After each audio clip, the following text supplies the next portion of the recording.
नमस्कार, स्वागत है आपका हमारे चैनल पर। मैं हूं आपके साथ शिप्रा सैनी। कांग्रेस पार्टी की भारत जोड़ो यात्रा जब से शुरू हुई है, विवादों में फंसी हुई है।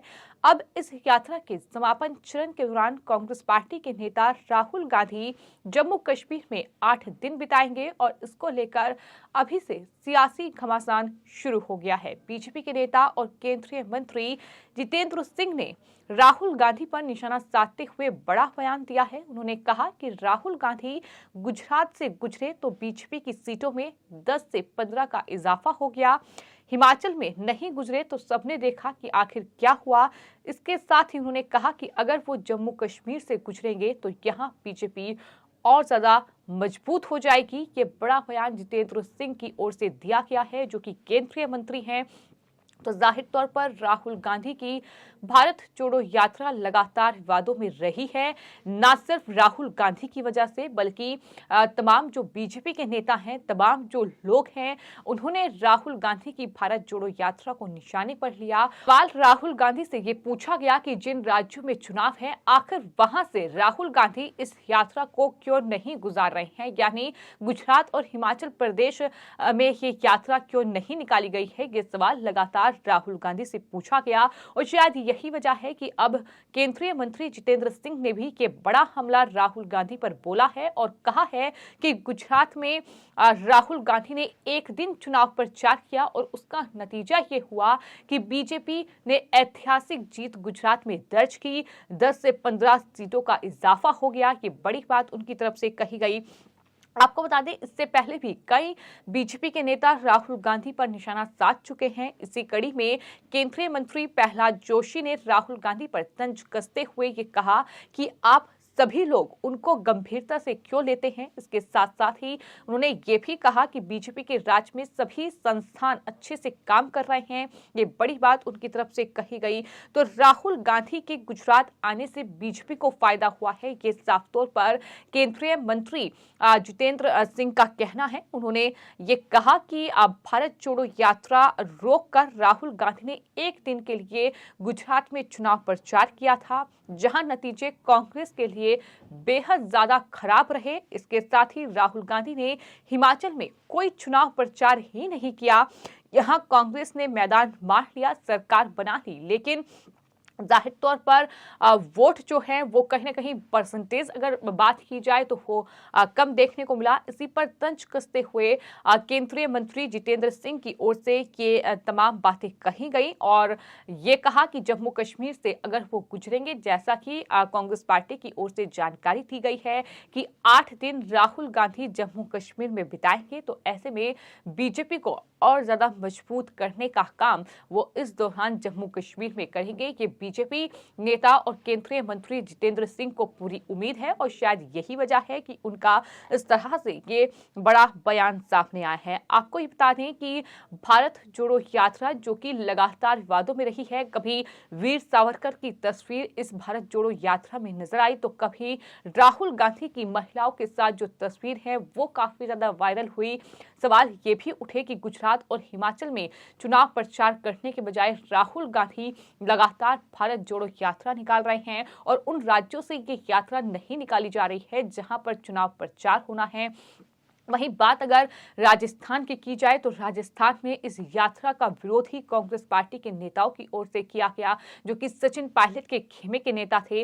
तो तमाम अलग अलग मामलों को लेकर ये यात्रा जो है सुर्खियों में रही है। फिर चाहे राहुल गांधी की एक पादरी के साथ बातचीत का वीडियो वायरल होने की बात रही हो, फिर चाहे वो प्रियंका गांधी वाड्रा का या सोनिया गांधी वाड्रा का इस यात्रा में शिरकत करना रहा हो, ये तमाम विवादों में ये यात्रा रही है। लेकिन अब ये भारत जोड़ो यात्रा कांग्रेस पार्टी की समापन की ओर है और जो जानकारी कांग्रेस पार्टी के नेता और राज्यसभा सदस्य रजनी पाटिल ने दी है, उसमें ये बताया है कि दरअसल राहुल गांधी अगले महीने के तीसरे हफ्ते में केंद्र शासित प्रदेश में प्रवेश कर सकते हैं, यानी जम्मू कश्मीर वो पहुंचेंगे जहां वो 8 दिन बिताएंगे।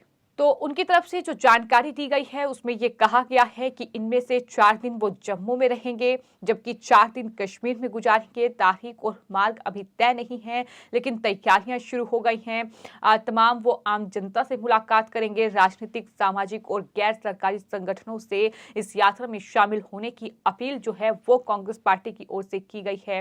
पाटिल ने जम्मू कश्मीर कांग्रेस कमेटी के अध्यक्ष विकास रसूल वानी समेत पार्टी के वरिष्ठ नेताओं की मौजूदगी में पत्रकारों के सामने ये तमाम जानकारी जो है भारत जोड़ो यात्रा से जुड़ी हुई दी है। लेकिन जम्मू कश्मीर हर कोई जानता है कि किस तरह से बीते कुछ सालों में बड़े बदलाव जम्मू कश्मीर में हुए हैं। आर्टिकल 370 को खत्म करने के बाद जम्मू कश्मीर में लगातार जो मोदी सरकार है वो बदलाव कर रही है। फिर चाहे वो तमाम पत्थरबाजों पर लगाम कसने की बात हो, फिर चाहे वो टूरिज्म के रास्ते खोलने की बात हो, तमाम बड़े बदलाव जम्मू कश्मीर में देखने को मिले हैं। हालांकि जम्मू कश्मीर को लेकर लगातार सियासत भी गरमाई हुई है, चूंकि विधानसभा चुनाव की तैयारी जम्मू कश्मीर में शुरू हो चुकी है। परिसीमन की प्रक्रिया पूरी होने के बाद अब इलेक्शन कमीशन जल्द ही जम्मू कश्मीर में विधानसभा चुनाव कराने की तैयारी कर रहा है। हालांकि भारत जोड़ो यात्रा को लेकर जिस तरह से सियासत हो रही है, इन सब के बीच जम्मू कश्मीर की जो क्षेत्रीय पार्टियां हैं, फिर चाहे वो पीडीपी हो यानी पीपल डेमोक्रेटिक पार्टी जो कि महबूबा मुफ्ती की पार्टी है, उन्होंने भारत जोड़ो यात्रा का समर्थन किया था और कहा कि लोगों को इस यात्रा का समर्थन करने की जरूरत है, क्योंकि ये बीजेपी से उत्पन्न खतरे से देश और लोकतांत्रिक संस्थानों को बचाने के लिए लड़ रहे हैं। यानी कांग्रेस पार्टी का समर्थन और उनकी इस भारत जोड़ो यात्रा का समर्थन महबूबा मुफ्ती कर चुकी हैं। सिर्फ इतना ही नहीं, नेशनल कॉन्फ्रेंस के जो अध्यक्ष हैं फारूक अब्दुल्ला, वो भी राहुल गांधी के साथ इस भारत जोड़ो यात्रा में शामिल होंगे, इसकी घोषणा कर दी गई है। और कांग्रेस पार्टी की ओर से बयान दिया गया है कि हम फारूक अब्दुल्ला के इस फैसले का स्वागत करते हैं। तो इस तरह से कहीं ना कहीं इस पूरी यात्रा को लेकर अब एक अलग ही राजनीतिक माहौल बनाने की कोशिश जो है वो जम्मू कश्मीर में की जा रही है। कोशिश यही है कि तमाम जो विपक्षी पार्टियां हैं वो एकजुट हो जाएं। बीजेपी कहीं ना कहीं जो लगातार जम्मू कश्मीर में जीत की कोशिश कर रही है। हाल ही में हमने देखा कि केंद्रीय गृह मंत्री अमित शाह का दौरा था, जहां उन्होंने तमाम बड़े हमले पीडीपी प्रमुख महबूबा मुफ्ती से लेकर नेशनल कॉन्फ्रेंस के नेता फारूक अब्दुल्ला और साथ ही कांग्रेस पार्टी पर बोले। अमित शाह की ओर से उन तमाम नेताओं को करारा जवाब दिया गया था जो कि 370 को बहाल करने की बात कर रहे थे, जो कि पाकिस्तान से डायलॉग की बातचीत की पेशकश कर रहे थे।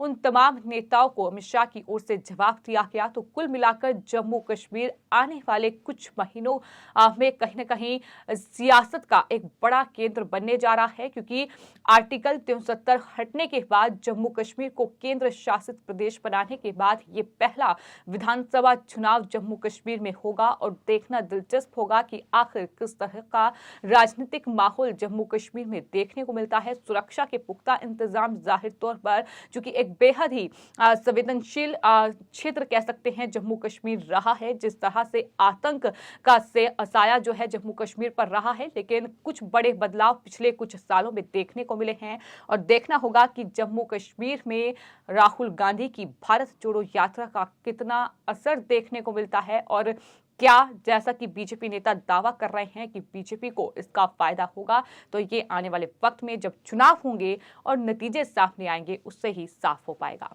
फिलहाल आपकी इस पूरे मामले पर क्या राय है हमें कमेंट बॉक्स में जरूर लिखें और चैनल को सब्सक्राइब करें। धन्यवाद।